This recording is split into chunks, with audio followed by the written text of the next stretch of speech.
This episode of the Managing Madrid podcast is sponsored by BetterHelp. If you think you might be feeling depressed, stressed, anxious, or overwhelmed, BetterHelp is here to help. BetterHelp offers licensed therapists who are trained to listen and help you, and you can talk to your therapist in a private online environment at your convenience. There's a broad range of expertise in BetterHelp's 20,000 plus therapist network that gives you access to help that may not be available in your area. And all you have to do is just fill out a questionnaire to help assess your specific needs, and then you get matched with a therapist in under 48 hours. Then you schedule secure video and phone sessions, plus you can exchange unlimited messages, and everything you share is completely confidential. You can request a new therapist at no additional charge at any time. Join the 2 million plus people who have taken charge of their mental health with an experienced BetterHelp therapist. Special offer to Managing Madrid podcast listeners. Get 10% off your first month at betterhelp.com/managingmadrid. That's betterhelp.com/managingmadrid. Thanks again to BetterHelp for sponsoring the Managing Madrid podcast.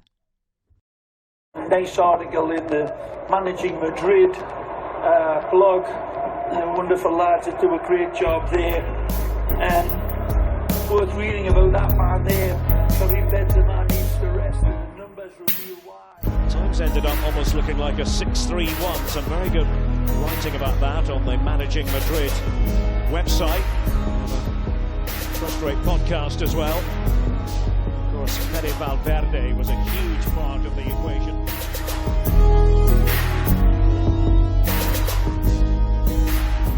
Welcome to the Daily Drop, a 5 to 10 minute segment of the Managing Madrid podcast, which is designed to give you content on days we do not have podcasts planned. And today, Monday, June 27th, happens to be one of those days. And I thought I would just hop on real quick to give you a little bit of content on Raul, because it's his 45th birthday and he is my idol. He is the kind of guy that if Twitter were around like late 90s, 2000, 2001, really up until he retired, I would have been relentless, really, even during his decline. But if Twitter were around for that time, especially during that year where he was snubbed a Ballon d'Or and robbed because Michael Owen swooped in and undeservedly won it over Raul, I would have been insufferable on Twitter, just posting Raul propaganda. So thankfully, Twitter wasn't around for that time. There were some forums, and I spoke about this in the Chicago podcast we did live because there were a few Raul fans there.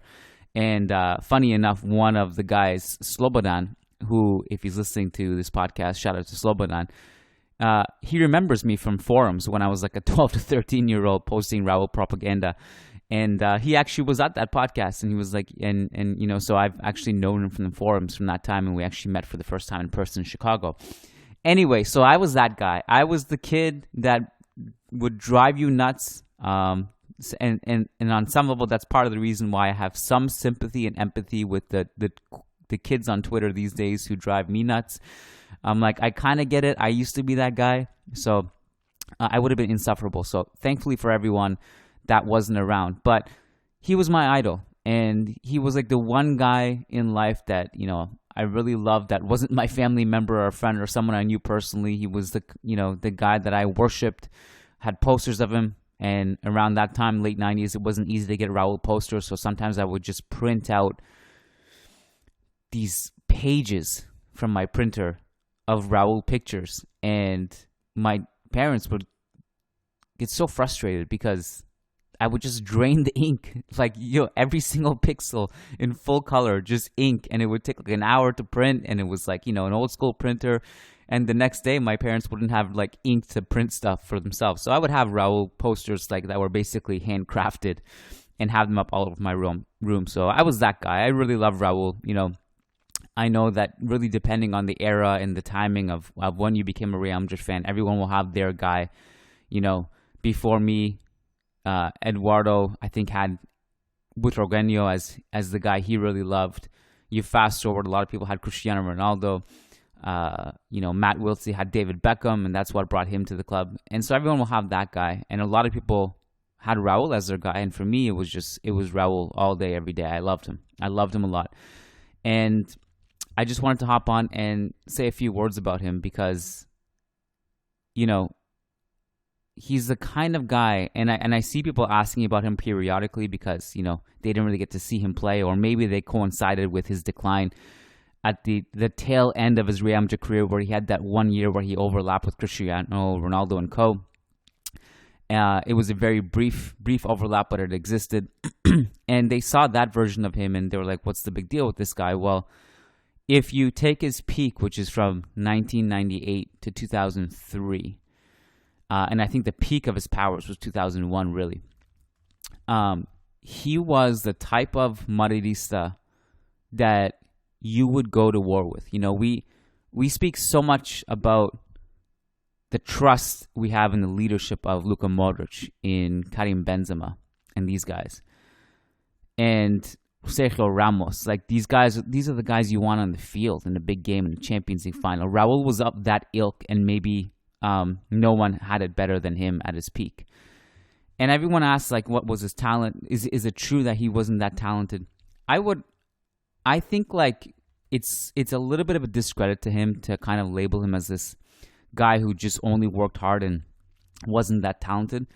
I kind of think his superpower and his talent, in a way, was the same way Thanos is talented, in that it's the intelligence. That was his talent. He was just highly talented at understanding football in a way no one else could. Like, he was so intelligent. His off-ball movement, his ability to play multiple positions and do damage in all of them, his understanding of how to connect with opponents, or his teammates, and do damage to his opponents in turn, his ability to know where everyone on the pitch is at all times, his range in terms of, you know, he led the league in scoring, primarily playing on the left wing one season, and he could also play support striker. He could play as the lone 9. He could play a little bit deeper. And I'll never forget, like,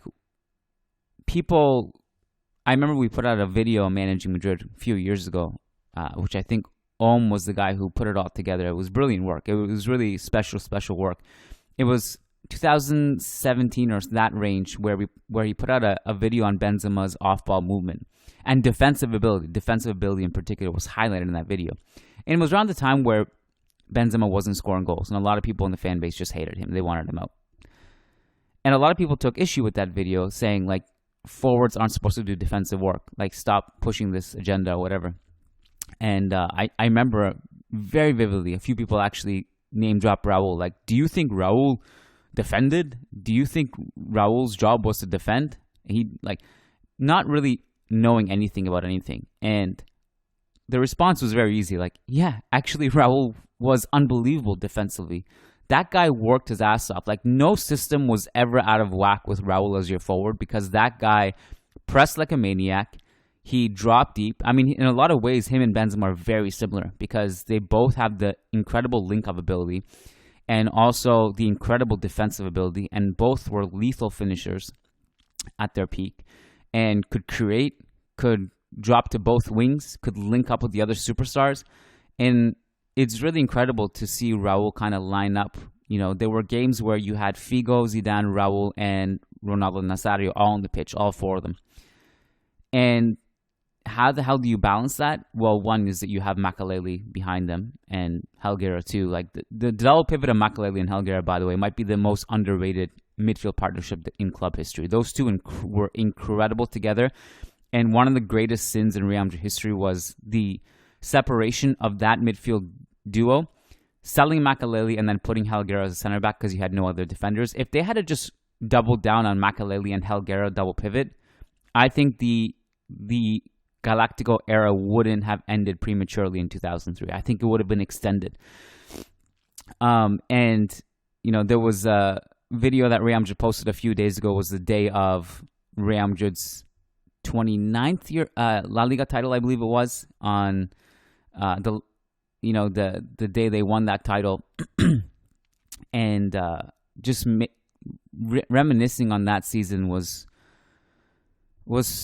you know, it brought back a lot of memories, because that era, that 2002-2003 season specifically, was my favorite iteration of the Galacticos, because they were all still very, very capable superstars.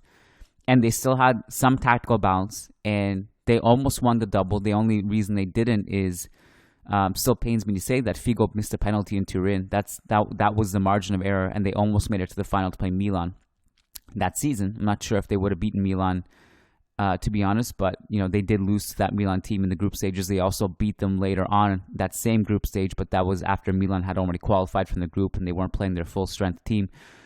But either way, that was the best iteration of it. And then after that, it collapsed. So where was I going with this? Right. So one of the reasons that team had some semblance of balance was the Makelele Helguera double pivot, but also that Raul would often be the deepest player of Zidane and Figo and Ronaldo.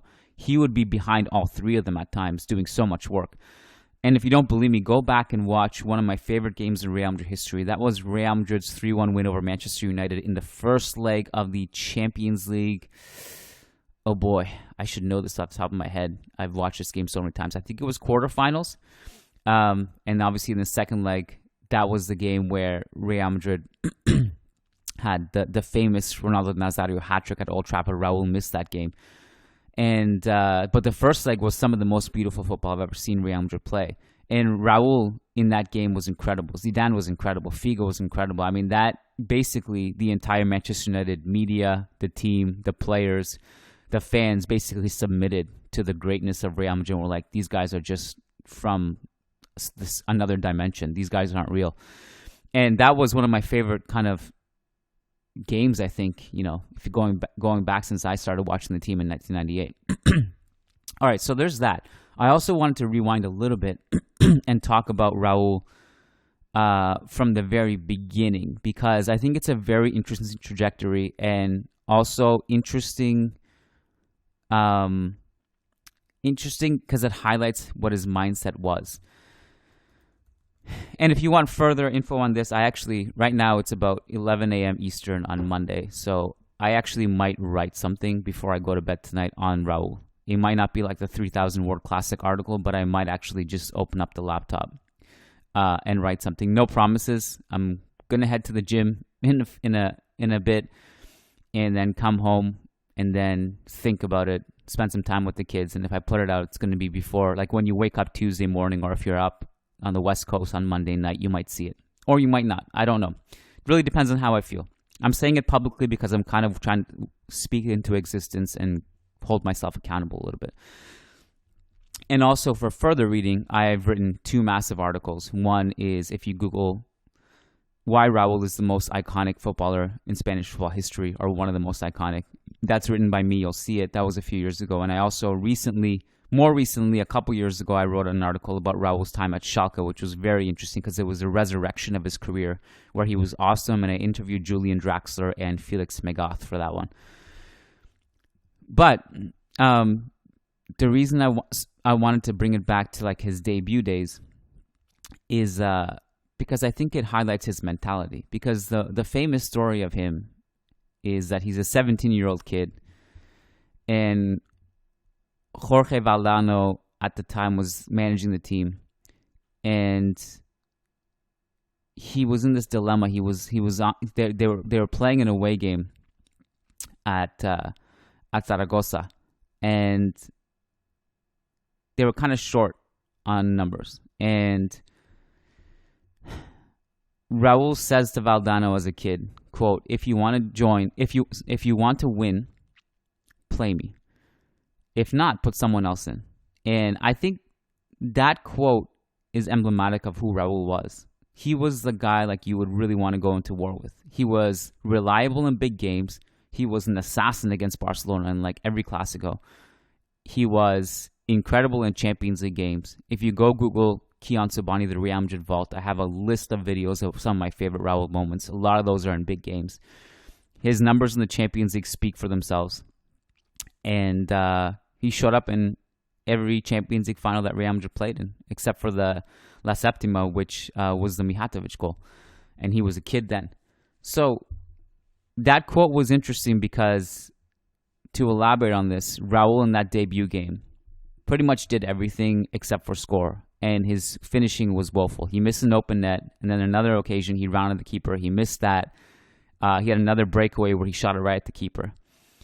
And there's a famous story about Real Madrid's assistant manager, who was Angel Capa at that time, where the quote was, Raul, hold on, now I lost the tab.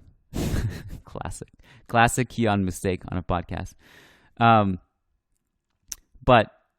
he said that after that game, what they expected was they were going to go into the locker room and see a broken kid full of tears. And probably having to go in there and console him and be like, it's okay. And when they went in, Kappa said he felt almost silly. Like he felt silly having to even go in and talk to him because that kid needed no consoling. He was ready to go next game. I just need one more game. I'll be okay. And I think that's true. Like, and I think if Twitter were around for that game, I mean, Raul would have been asked to be sold on the spot. And I think if Managing Madrid was around for that time, they would have looked at that game and be like, well, he's a kid. Let's have patience. And also, here are the other things he did really well. Look at the effort. Look at the defensive effort. Look at the link-up ability. This guy's really special. And it turned out that debut was just basically it really meant nothing other than the fact that Raul was going to become extremely lethal, and he became incredible. And he became the symbol of Real Madrid in so many ways, the same reason why Butragueño before him did. And before that, all of the greats from Di Stefano and Puskás did. And so many Spanish Real Madrid emblematic players who were great. And after him, Sergio Ramos did. It's awesome to always have players like that in the club. And if you want to take it really far back, I'd also say one of the greatest what-ifs in Real Madrid history is Atletico Madrid disbanding their youth team when Raul was in it, which meant that Raul became a Real Madrid youth team product. And if Atletico Madrid never disbanded their youth team at that time, Raul would have still been an Atletico player, and that would have changed everything for everyone. So he was the beneficiary of timing in a certain way because Butragueño was getting old. There weren't that many great strikers in the squad at that time, and he just rose. He rose and he rose and he rose, and he was incredible. And this is a 15-minute podcast so far, and if I wanted to, I could easily turn it into an hour at the bare minimum. There is so much in Raul's career that are very interesting to highlight. But I will also say the decline of him is still one that makes me really sad because he declined way too young. And the reason for his decline, though publicly a little bit unknown and it's hard to pinpoint exactly what it was, but it's clear to me what it was. And it was his marriage behind the scenes that was taking a toll on him. And something specifically happened that I'm not allowed to talk about publicly, but it's there. And that makes me sad because the guy really should have been more successful than he was. And he was wildly successful. But had he continued on this trajectory, it would have been really, really hard for him to be caught up in the Champions League. I mean, Ronaldo and Messi would have overtaken him eventually. I think if he had gone on the trajectory, though, continued on it, it would have been hard for anyone else to catch up to his numbers if he had continued on that path. But his decline was steep and dramatic, and unfortunately, it also led to a lot of distasteful things. And because when you're not playing well at all and you're this huge figure, it creates a lot of locker room problems, both at the club and national team level. And it definitely makes me sad that basically as he was demoted because you just couldn't justify his form anymore, and Aragones had to drop him. He wasn't able to partake in celebrating with the Spanish national team in 2008. So that makes me sad still. But I am super glad he had that resurgence at Schalke at the end, and I'm super glad that he's finding success as a Castilla manager now. Class act. Love the guy. He is the only guy in my life that I actually shook and froze when I saw him face to face at the Bernabeu press row. No one's ever had that effect on me. I just couldn't deal with it. In a lot of ways, it was very similar. Like, this is a tangent, but this weekend was my son Luca's birthday. It was his 5th birthday party. He's in love with Spider-Man. In love. It was a Spider-Man theme, Spider-Man cake, Spider-Man decorations. He was wearing a Spider-Man shirt. All the kids had Spider-Man masks. And as a surprise, I ordered a full Spider-Man suit from Amazon. And I put it on and I surprised him at the birthday party. And he just like froze. He didn't know what to say. He was kind of shy. And because Spider-Man is his idol. And that's basically the equivalent of what Raul did to me. I just didn't know what to say. I bumped shoulders with him. He turned around and said, "Excuse me." And I'm just like an idiot. I just stared into space, and I felt overwhelmed and humbled. And I promised myself next time I meet him, that's not going to happen. But just a special guy, and I'm only sharing this story because I want to share with you how much he meant to me personally, and I know that it resonates with others listening to this podcast who became Real Madrid fans at the same time. So, happy birthday, Raul. I'm sure there's a lot of things I did not touch on in this podcast, but this is supposed to be just a quick hitter, and that's the Raul portion of this podcast. Coming to a close. Again, go read those 2 articles I wrote about Raul. Plus, check out the Real Madrid archive that has some of my favorite Raul moments in there. And look for something from me maybe tonight or tomorrow morning. Quick 180 turn, because I promised I would take one of these patron questions that came in. I like to take patron questions as quickly as possible now and as rapidly as possible because I don't like them to pile up. We have more patrons than ever. We're going to surpass 1,200 patrons probably by the end of the week at the rate it's going. I think we're at 1198 or something like that. So maybe like in the next day or two. But there's a lot of people who get guaranteed responses to their questions. And if we don't take them regularly, they'll pile up. So forgive the 180 turn. It's a little bit of a twist to the podcast, but our patron Adrian Rios says, "I need a therapy session really quick. I live in the U.S. and besides supporting Real Madrid, I also support LAFC, being from California. I don't know how to feel about Bale going to LAFC, though. I thought my nightmare of having to deal with him at Madrid was over.